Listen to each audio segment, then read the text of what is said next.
Ľudia často v komunikácii potrebujú počuť návod týkajúci sa toho, akým spôsobom s nami majú komunikovať.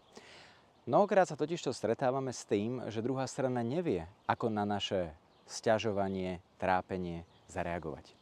Mnohokrát človek, ktorý sa sťažuje, nepotrebuje rady a riešenia, to, čo potrebuje, je vypočutie. A preto spomínaný návod vie aj druhej strane uľahčiť samotnú reakciu. Uvedieme si to na konkrétnom príklade. Je toho toľko v poslednej dobe na mňa, že ani sám neviem, ako ďalej. Potreboval by som to niekomu povedať a cítim, že v kontakte s tebou by som sám si mohol nájsť odpovede na mnohé otázky, ktoré si kladiem.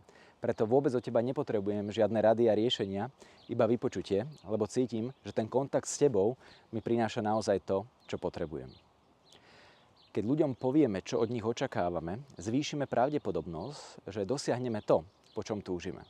Mnohokrát totižto ľudia potrebujú to, aby v bezpečnom a istom prostredí hľadali odpovede na vlastné otázky.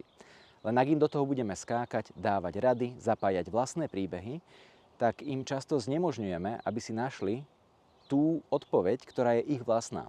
Držte sa myšlienky, pomôž mi, aby som to ja dokázal sám. Nebuďte vy hrdinovia, ale ukážte ľuďom, že oni majú v sebe ten potenciál byť hrdinami svojho príbehu. Oni sú tí, ktorí vedia sami sebe pomôcť.